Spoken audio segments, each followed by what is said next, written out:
రోమిలకు రాసిన పత్రిక 12వ అధ్యాయము 2వ వచనంలో ఇలాగూ వ్రాయబడి ఉంది. రోమిలకు రాసిన పత్రిక 12వ అధ్యాయము 2వ వచనంలో ఉన్నటువంటి మాటను మనం చదువుకుందాం. మీరు లోక మర్యాదను అనుసరింపక ఉత్తమమును అనుకూలమును సంపూర్ణమునై ఉన్న దేవుని చిత్తమేదో పరీక్షించి తెలుసుకున్నట్లు మీ మనస్సు మారి నూతన మగుట వలన, ఆ మాట చూడండి, రూపాంతరము పొందుడి. దేవుని స్తోత్రం కలుగును గాక. దేవుని చిత్తములో ఏమేమి ఉన్నాయి? దేవుని చిత్తం ఎలాంటిది? అది ఉత్తమం అంట. దేవుని చిత్తం ఎలాంటిది? అనుకూలం. మరి దేవుని చిత్తాన్ని జరిగించడానికి నీకు వచ్చే సలుపేట నేను అడుగుతున్నాను. నీకొచ్చే బాధ ఏంటి? దేవుని చిత్తము ఉత్తమము అని అంత స్పష్టంగా దేవుని ఒక వాక్యం తెలియజేస్తుంది కదా. దేవుని చిత్తం చేయడం కష్టం కాదు. అది దేవుని చిత్త ప్రకారంగా బ్రతకడం అందరికీ అనుకూలమే. ఈరోజు కష్టమైనవి ఎన్నో చేస్తున్నాం, కానీ అనుకూలమైన దేవుని చిత్తాన్ని మాత్రం చేయట్లే నువ్వు. ఈ మాట్లాడుతున్న ప్రియ సహోదరి సహోదరుడా, గమనించాలి.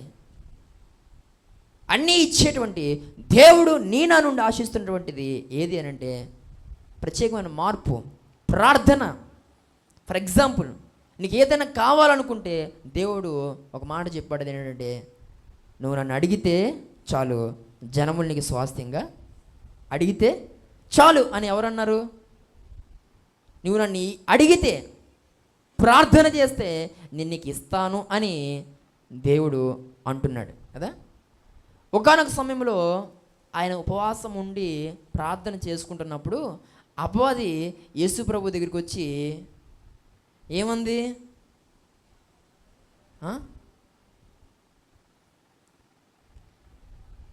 నువ్వు సాష్టాంగ పడితే, నాకు సాగిలు పడితే ఇదంతా కూడా నీకు ఇచ్చేస్తాను. ఎవరు?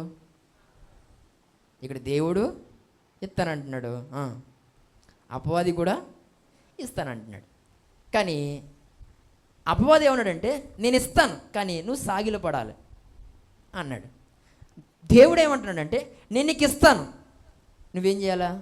నన్ను అడగాల అన్నాడు. నన్ను అడగండి, నేను ఇస్తానని ఎవరు అంటున్నారు? దేవుడు అంటున్నాడు. నువ్వు నాకు సాగిలు పడు, నేను నీకు ఇస్తాను అని ఎవరు అంటున్నారు? ఏది కష్టం, ఏది సులువు? ఇది చెప్పరా?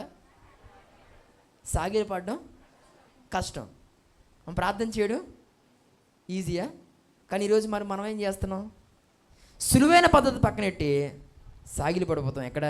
మనుషుల దగ్గర. దేవుని స్తోత్రం కలుగును గాక. ఎవరు ఇస్తానంటున్నారో, 1 లక్ష రూపాయలు ఎవరన్నా ఏమండి ఇచ్చే పరిస్థితి ఉంటే వాళ్ళ దగ్గరికి వెళ్ళిపోయి ఏం చేస్తుంటాం? సాగిలు పడిపోతుంటాం ఇచ్చేదాకా. దేవుడు ఏమంటే, ఆ లక్ష నేను ఇస్తాను, నువ్వు అంతగా నా దగ్గర, అంతగా మనుషుల విషయంలో నువ్వు కష్టపడినట్లుగా నా దగ్గర కష్టపడాల్సిన అవసరం, ప్రార్థన చేస్తే చాలు కదా, నేను నీకు ఇస్తాను అంటే. నేనేమంటానంటే, అనుకూలంగా ఉన్న దేవుడు చెప్పే ఏ మాటని మనం చేయం, కష్టమైనది ప్రతిదీ కూడా మనం చేయడానికి ప్రయత్నం చేస్తున్నాం, ఏమి సాధించలేకపోతున్నాం.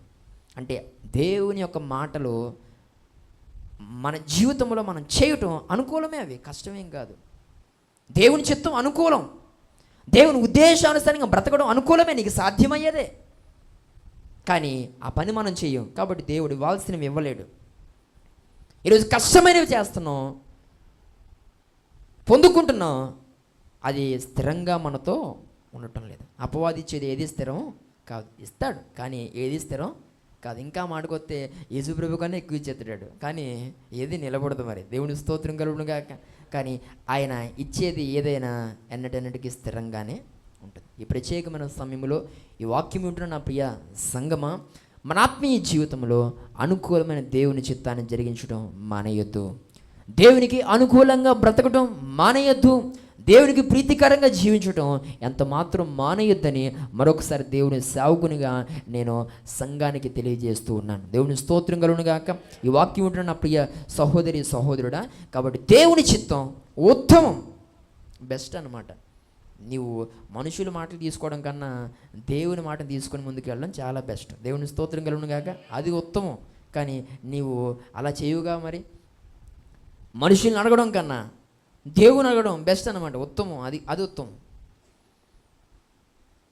ఈ యొక్క ఉత్తమమైనటువంటి పనులు మనకి ఎప్పుడు గుర్తొస్తాయి అని అంటే, అన్ని ప్రయత్నాలు మనం చేసేసి అలిసిపోయి నష్టపోయిన తర్వాత అప్పుడు ఏది చేస్తే ఉత్తమం అనేది అప్పుడు గుర్తొచ్చి అప్పుడు చేస్తాం. పుణ్యకాలం కాస్త దాటేస్తుంది. ఈ మాటలు ఉంటున్న ప్రియ సహోదరి సహోదరుడా, నీవు ఇలాగా అనేక విషయాల్లో నువ్వు రూపాంతరము చెందాలి. దేవుని స్తోత్రం కలుగును గాక. నువ్వు ఆదివారం దేవుని సన్నిధికి వచ్చి వెళుతున్నావంటే ఒక్కొక్క అనుభవంలో నువ్వేమైపోతూ ఉండాలా? రూపాంతర అనుభవాన్ని పొందుకుంటూ ఉండాలా. ఒక్కొక్క ప్రసంగానికి ఒక్కొక్క రూపాంతరం. దేవుని స్తోత్రం కలుగును గాక. అదే మనం నోట్సులు నింపేస్తాం కానీ మనలో ఏ రకమైన రూపాంతరం రాదు.